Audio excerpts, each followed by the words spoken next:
कुछ बातें अधूरी रह जाएं तो ही उनका हुस्न बना रहता है, और कहानी का मुकम्मल होना कहाँ लाजमी होता है। तुमने जो कुछ ना कहा वो भी मैंने खामोशी से सुन लिया। अब इस दिल को तुम्हारी यादों के साए में ही सुकून मिलता है। मिलना किस्मत में नहीं था शायद हमारे इस जन्म में, पर रूह से रूह को जो वास्ता है वो हमेशा ज़िंदा रहता है। मुझे वो नहीं चाहिए जो सिर्फ़ मेरी जीत में मेरे साथ खड़ा हो। मुझे तो वो हमसफ़र चाहिए जो मेरी हार में भी मेरे पास खड़ा हो। जब दुनिया उंगली उठाए और कहे कि तुम कुछ नहीं कर सकते, तब जो मुस्कुरा कर कहे मैं हूँ ना तुम्हारे साथ, बस वो सबसे बड़ा हो।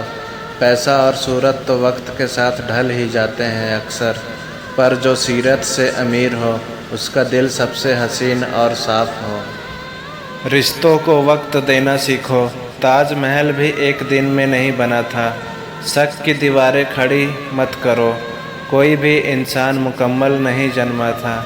अगर कोई गलती हो भी जाए तो उसे माफ़ करने का हुनर रखो, क्योंकि तिनका तिनका जोड़कर ही खूबसूरत आशियाना सजा था। आजकल तो लोग ज़रा सी बात पर मुंह मोड़ लेते हैं। यहाँ पर सच्चा आशिक वही है जो तूफ़ानों में भी साथ खड़ा रहा।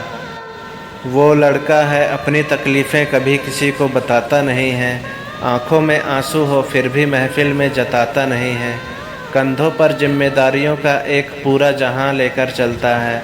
वो थक चुका होता है अंदर से, पर चेहरे से मुस्कुराता है। सब समझते हैं उसे पत्थर, क्योंकि वो रो नहीं सकता, पर कोई नहीं जानता कि वो रातों को सुलगता है, सो नहीं सकता। मोहब्बत में हमें कोई महंगा तोहफ़ा या लिबास नहीं चाहिए, बस आँखों में सच्चा आदर और तुम्हारा साथ चाहिए।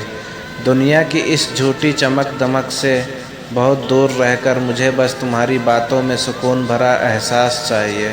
हाथ थाम सको तो उम्र भर के लिए थामना मेरे यार, क्योंकि 2 दिन के शौक़ के लिए हमें कोई रिश्ता नहीं चाहिए। एक बार जो भरोसा टूट जाए तो फिर जुड़ना मुश्किल होता है। कांच का वो टुकड़ा फिर कभी पहले जैसा साफ नहीं होता, पर अगर दिल में सच्चा प्यार और नीयत में साफ सफाई, तो डूबती हुई कश्ती भी किनारा नसीब होता है। तुम बस ज़रा सा सब्र रखो और बातचीत का सिलसिला बनाए रखना।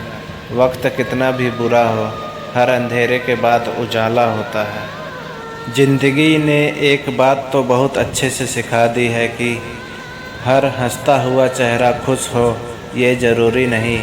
लोग पीठ पीछे क्या कहते हैं इस बात पर गौर मत करना, क्योंकि यहाँ भगवान से भी लोगों को कुछ ना कुछ शिकायत ही रही है। अपने उसूलों पर जियो और रिश्तों के शिद्दत से निभाओ, बाकी छोड़ दो वक्त पर, वो खुद ही सबकी औकात दिखा देती है।